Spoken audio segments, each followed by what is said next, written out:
Well, there's a big energy transition going on. Is UR-Energy, publicly traded company, and we go into all things uranium in the U.S. market. And buckle up, have some fun, and stay tuned for John Cash, CEO. Thanks. Hello, John. How are you today? And welcome to the podcast. Hey, doing well. Thanks, Stu. Appreciate you having me on. Oh, I'll tell you what, I cannot wait. I just have a absolute blast talking about the energy and low cost energy and nuclear and uranium are kind of important, aren't they? Yeah, they really are. And it's of growing importance as the world moves toward carbon-free energy. And very importantly, energy security and Yep. just base load energy. It fills that gap really nicely. You're the CEO of your energy, so it's UR hyphen energy.com. And I'll tell you, before we get started, since you're a publicly traded company, we're going to have the producer slide in slide number 2. And this is the obligatory legal disclaimer, if I understand that correctly. Yeah, no, Stu, thank you for giving me a chance to comment on that. And we'll keep the attorneys happy here. We are publicly traded. And because of that, we need to make sure everyone's aware that there is risk in investing. There is risk in uranium mining. And we go to great lengths to describe that in our public disclosures. So we encourage everyone to do their homework before investing. And then also I may make some forward-looking comments. So be aware of that as we go forward. Sounds great. I'll tell you, everything that you just said goes into the political world of the uranium mine. And I'm saying this, I don't give investment advice, but all I see is a fantastic future for nuclear. With COP28 and their agreement and their excitement, the UAE just put in their nuclear reactor. And it's pretty exciting that the UAE's got, I think it's about 25% of the UAE is now doing nuclear. France just announced 14 new reactors they're trying to budget. This is pretty cool. And on your slide, I believe it's slide five, your group talks about increasing global acceptance of nuclear. And I mean, this is an amazing discussion about the global acceptance that the energy transition can't be there. So, I mean, wow. Yeah, there's so many countries around the world now that are moving toward nuclear for a variety of reasons. Every country has its own unique set of geopolitics, environmental concerns, so forth and so on, different sources of energy that they have domestically or that they import. But the story around the world is, I won't say it's universal, but it's pretty consistent that Yep. a number of countries are moving to nuclear. It's energy security, it's Yep. carbon free, Yep. it's low cost base power that they can rely Right. on respectively around the world. And right now, China is really leading the way. They're looking at 150 new reactors over the next 15 years or so. And they're on Wow. target to do that. That's not just hypothetical arm waving. They are doing it. I believe they've got 10 reactors under construction today as we speak. And they're going to be Wow. ramping that up, additionally going forward. So right now, the U.S. has more reactors than any other nation. We've got about 93 right now, but Right. China will be surpassing us within the next few years to become the global leader in nuclear power. But they're doing Wow. that because they want energy independence. And that's a way for them to have that power on hand. You can Yeah. store a lot of uranium, years worth of uranium. So if there's a global conflict that interferes with supply chain, it's okay because you can back that up with inventories for many, many years. And so China is leading the way on that. And Wow. but not just China, other countries around the world are really doing the same thing. Throughout Europe, throughout Asia, here in the US. We've started one reactor last year. We have another one coming on. We've got one in Michigan that may be restarting. Right. Diablo Canyon out in California. It looks like they're going to keep that one up and running. So yeah, just it's a renaissance in nuclear power. And like I said, for a variety of reasons.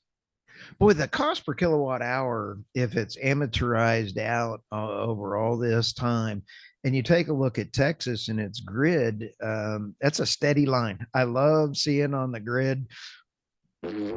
That's what balancing authorities need is, you know, you have Mhm. renewable that goes like this, and then you have baseline.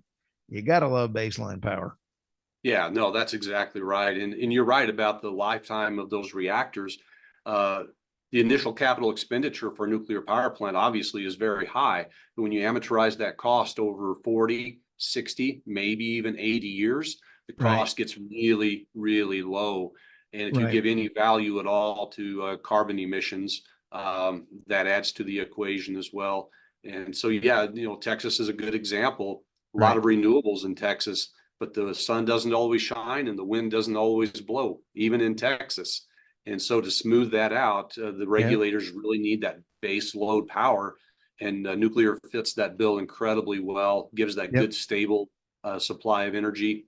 Doesn't matter how cold it gets or how hot it gets, it's on 24/7, 365. You know, Japan is getting real excited again. They have restarting of 7 reactors, and they are energy dependent on everything. So it makes a lot of sense for Japan. And France, the 16, you know, they're the 6 to 14 reactors that they're just talking about. They're Mhm. they're operating, I believe, at 50% of their capacity because they have stripped out maintenance on their fleet.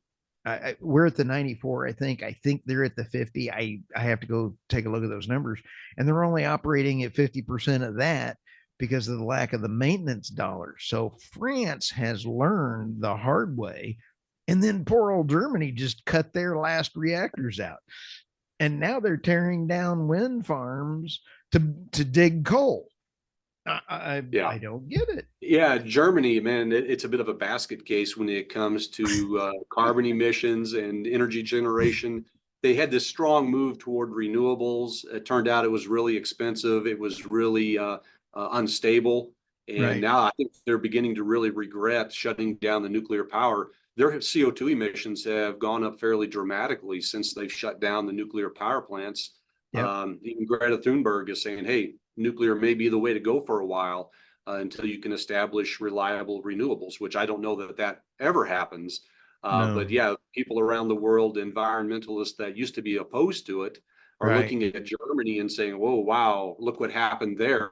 First world Right. country gets rid of nuclear, and look what happens to the CO2 emissions." Yep. Nuclear really has got to be a part of the story here.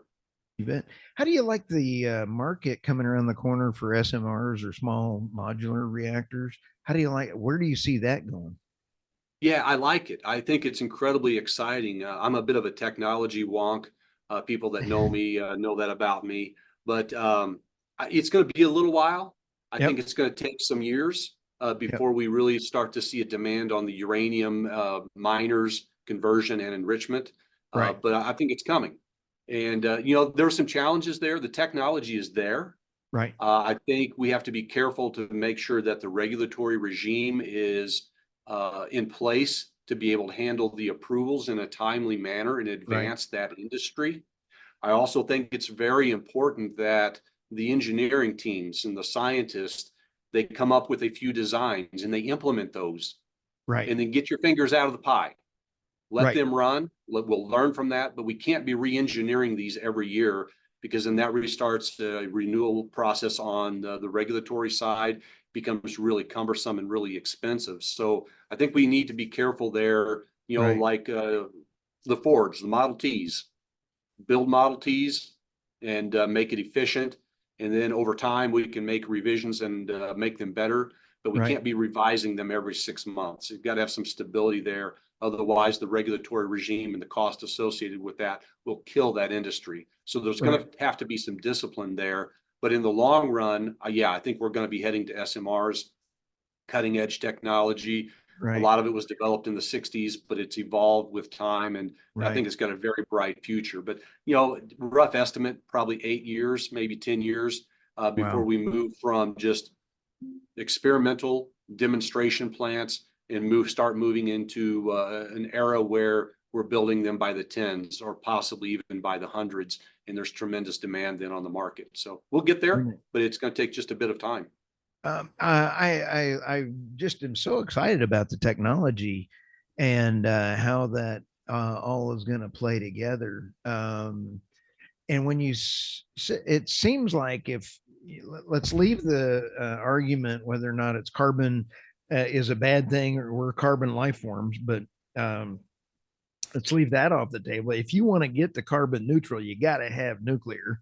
And that your investor deck mentions the political issues with Ukraine and Russia.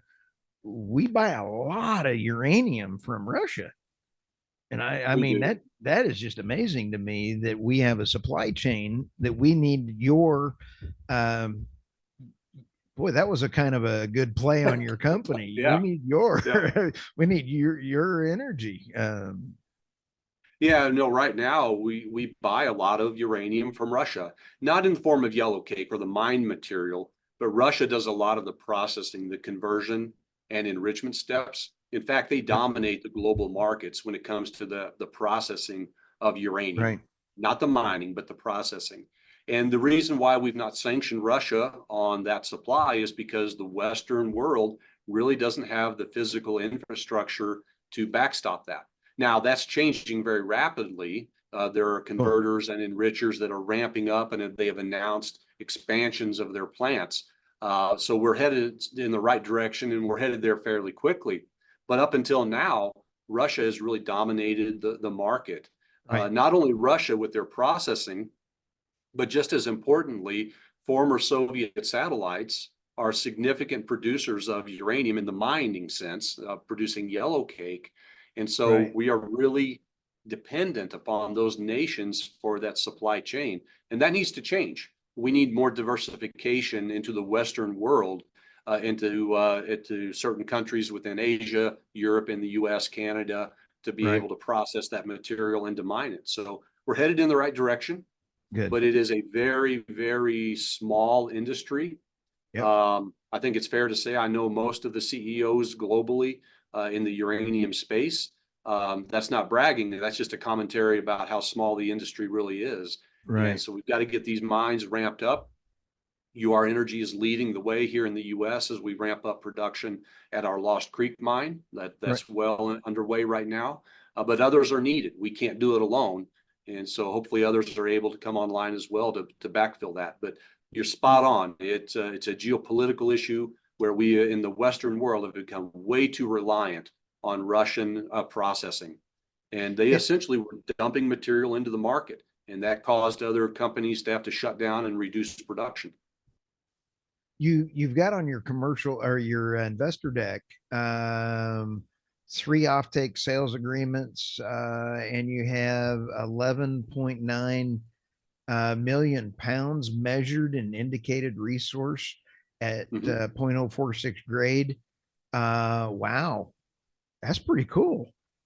Yeah, the contracting that's heating up. Uh, Countries around the world, especially in Europe and the U.S., they realize, hey, Wow. we've become way too dependent on Western or Eastern supply Right. and state-owned enterprises that are subject to the whims of geopolitics. And so we've had the ability to go out to those utilities, and actually they've been coming to us and sign up three really good long-term contracts that we have in place. And I think going forward, the price of uranium has continued to climb. We've got a lot more production room to sell into contracts as the Nice. price is continuing to move higher. So we are contracting into a rising market. And I think that's going to continue into 2024. But it's really a reflection of a desire for diversity, moving away from state-owned enterprises and Russian pounds. Wow. And your other one that I'm sitting here looking at is Shirley Basin. Now, correct me if I'm wrong. I do need a crayon for a lot of my math a lot of times, but you have 8.8 million pounds measured it and indicated resource at 0.23 grade. That's a huge difference between those two facilities, correct? Yeah, it is. Wow. Pounds and grade, respectively. The awesome thing about Lost Creek is been able to maintain a very low cost of production. Right. We think that's probably because of the kinetics, very small grain crystals at Lost Wow. Creek. They mine really well using the in situ technology. So that's helped us keep our cost really low. Nice. Shirley Basin, the grade is considerably higher. Probably won't recover quite as fast as Lost Creek. We'll see. But the bottle roll tests or the benchtop tests look like they're going to be pretty good recovery, maybe 80% or so. Whereas Wow. at Lost Creek, we've got 90% recovery over 10 years. So yeah, a bit of a difference between the two properties, but they both look like really good properties. Shirley Basin is completely drilled out. Right. That's why we say 100% of that resource is in the measured and indicated categories. And it's a Right. relatively shallow ore body as well. So those things are going to help us keep our cost very low as we move in that direction. So Shirley Basin's completely permitted, but we have not made a decision to build it out and ramp it up yet.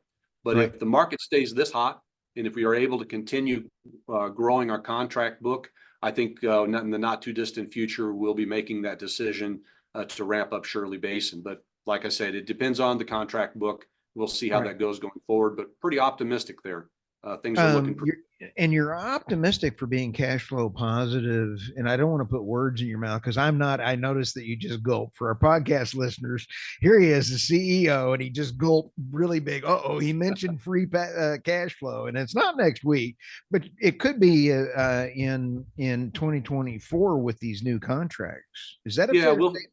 that's a fair statement. I mean, it hinges on a number of factors, of course. It depends on the growing of the contract book.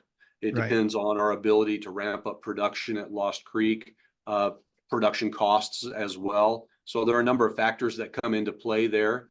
In 2023, and we've already announced this, revenues a little over 17 million.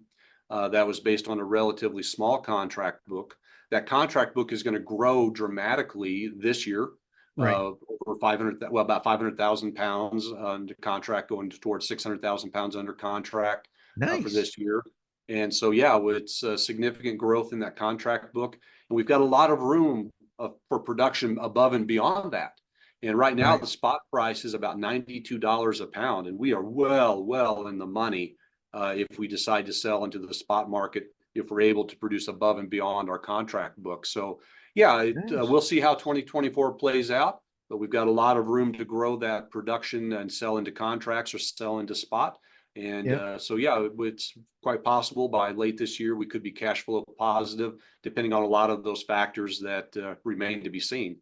But things You are know, looking very positive right now. I love learning from our great guests, and when you're sitting back and thinking about the supply chain, Grace Stanke, who I interviewed, she was the Miss America last year, and got to interview her from Dubai with the COP28. But we use nuclear in a lot of stuff. I mean, we use your. I mean, people are just thinking power. There's a lot of things like healthcare and everything else. It's a Right. big market. Yeah, it really is. I mean, of course, it's dominated by the utilities that Right. buy that to generate electricity, but you're absolutely right. It's used for other things. It's used for counterweights. It's used for armor. The Right. depleted uranium is used for armor on tanks and also for on shells for penetrators. It's Right. used for that. It's used for medicine. So yeah, it's Yeah. used for a number of things and other defense needs, of course. Right now, the U.S. government is not buying for defense needs. They've got quite a large stockpile that they've been relying on for a long time. But nonetheless, ultimately in the future, it will become an additional market. Yeah. Well, I'm going to mention some bad news with our interest payment now over our defense budget. That is a travesty as far as I'm concerned as a taxpayer. I feel like I've paid the whole thing. So, we need more nuclear totally. But look at the bright side with the depleted uranium that all the munitions around the world are going off. You're going to have some contracts coming up. I bet they can't use their stockpile. They may be using all of it, but we'll leave my opinions out of this. So, and now the nuclear. When you look at mining, and one of the things that I'm always hearing is the negativity that miners are evil and all that. And you guys know ESG, you know that Yeah. you're not. Can you tell us a little bit that, the nuclear has gotten a black eye? And then you guys get hit in the back of the head with legislation through regulatory actions. You're not that bad of guys, are you? No, you know, Stu, we use a mining technique called in situ, which is a Latin word. It means in the place. Right. So, and that's about how half of the world's uranium is mined now globally. So it's not a new technology. It's not black Right. magic or anything like that. It's a well-established technology, but we don't dig into the ground. All we do is we install water wells into the ore body, Oh, and nice. we inject groundwater and oxygen and CO2 that dissolves the uranium in the ground, and we simply pump it up in a solution, just like sugar would dissolve in water. The uranium dissolves in that solution, and we simply pump it to the surface. When we get done mining, you won't even be able to tell we were there. We'll reclaim the surface. Within a Wow. few years, it'll be returned back to grazing land with no restrictions whatsoever. Our water usage is very, very low. And we right now we use less than 0.5% of the water we withdraw, we waste. So 0.5%, very low. And we're working on reducing that even further. We would love to get down to about 0.3% usage of all the water we withdraw. So we're making some good strides there. We're really proud of some of the research and development we are doing at UR-Energy toward that ultimate goal. And that's one of our priorities. You know, a lot of people say, well, ESG, that just adds cost. I don't necessarily agree with that. Hmm. Proper ESG, when you implement it properly, it also reduces your cost. For example, I like wastewater that. generation. The less water we utilize, the cheaper it gets for us. The less ground we Yep. disturb, the cheaper it gets for us. So we see the two being really interlocked with each other. And so we're making great strides with regard to research and development to Right. advance our environmental footprint to lessen that. So I think there'll be more coming out from our company in 2024. Nice. Certainly, that research and development aspect is an important part of what we do in our industry, especially at UR-Energy. You know what's kind of fun is your labor force. I'm sitting here looking at your slide deck, and I'd like to say that since y'all are drilling, you got a lot in common with the oil and gas work folks. So if you're pumping the water off and you're filtering it, you're doing the U.S. oil producers are the best in the world at not, they try to take care of the environment. And so on your slide deck for investors, I recommend that you would put a before and after picture so that, when you drive by and you see a windmill or a wind farm, you see all the dead whales on the beach. I mean, it's pretty sad sometimes, or the boneyard, none of it is recyclable. And just like Japan was releasing their water in there and they've cleaned it. I mean, it's like, the nuclear community does a great job on this. And so it's not early on, John, when we were sitting there looking at the early on oil folks, they were not the best in the world. So regulations did help them out a bunch. Yeah. And so, I am a humanitarian and let's take care of the environment. And I'm thrilled that you guys have a lot of that workforce capable so you can pull them in, especially in Wyoming. I love Wyoming. You got good Yeah, people up it's a there, great right? place to work. Yeah, we do. It's a great place to work. It's a resources recovery state. That's Yep. mining, that's oil and gas, it's renewable energy. There's some massive wind farms in place and being developed here in Wyoming. So we're all about energy and natural resources. The Yep. people in the state understand that. They work in those extractive industries. Our government agencies appreciate and understand that. And I'd like to think that industry and our regulators, we work hand in hand Yep. to make sure we do it right. And I think Wyoming is the prime example of that. So we're really glad to be working here. The state of Wyoming in 2018, they had the ability to take over regulation of the nuclear industry from the Nuclear Regulatory Commission or the federal government. Hmm. And so they were successful in taking over that authority in 2018, and that has gone really well. Our How regulators cool now is are that? local. Yeah, it is. I'm I'm Before then, excited. if I had a concern before then, I literally had to go back to Washington, D.C. To have a meeting if I want to do something, face to face. Now our regulators are nearby. They can inspect more frequently. They have their finger on the pulse Wow. better. They have a very high level of expertise, outstanding regulatory regime. So local is always the better way to do it. So we're very pleased with that. And it's worked Yeah. really well for the state of Wyoming to enhance uranium recovery in the state. Isn't that cool? I Yeah, mean it that is. I'm just really excited about today's discussions and everything. What do you see coming around the corner besides the opportunity for free cash flow as you build your contract book? What are some exciting things coming around the corner for you guys? Well, sticking with UR-Energy and the catalyst here, then maybe I can look more globally, but no, growing that contract book. Right. There are a lot of RFPs that are out from utilities looking to buy pounds. We're going to continue to respond to those Yep. with the objective of growing our contract book. Building out Shirley Basin as we sign up more contracts and getting that going. That'll take our mine capacity up to 2.2 million pounds per year once we have Lost Creek and Shirley Basin up and Nice. running. So we're really excited about that. We've also got a number of other development and exploration projects. We don't talk about a lot, but they're out there. And so we're looking at advancing them as well. And so that'll grow our pipeline moving forward. But looking more globally, right now, the U.S. Congress is looking at cutting off Russian supply. I don't know when that will happen or if it will happen. It's impossible to predict what Congress will do. But the House has already advanced that in a bipartisan way. And the Senate also has taken a look at it. Unfortunately, we've got one senator that has been holding that back, but hopefully he'll withdraw his objection to that in the near term. And the Senate will be able to also pass that legislation. The White House has already indicated that they would sign it and cut off that supply from Russia. So we're keeping a very close eye on that. Yep. We see a lot of other financial players that are jumping into the space, buying up pounds and sequestering those pounds. That's putting a lot of pressure on the market. We expect that to continue as well. And we think that's going to drive the spot price in particular.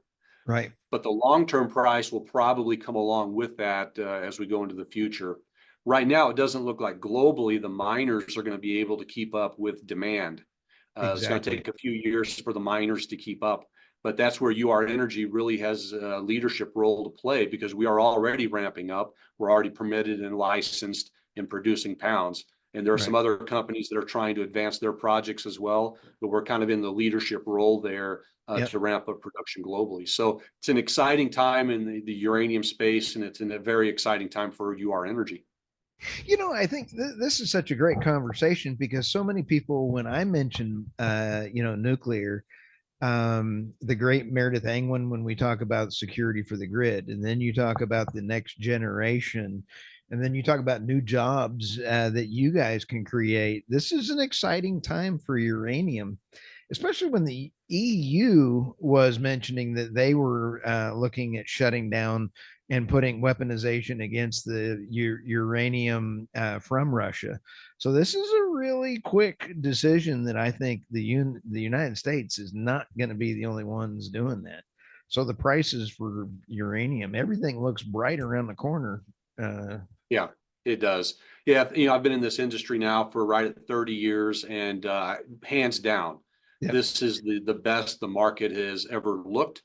It Nice. looks like we're going to continue to see growth with the build out of not just small modular reactors, but also the conventional reactors globally, Right. like we already talked about.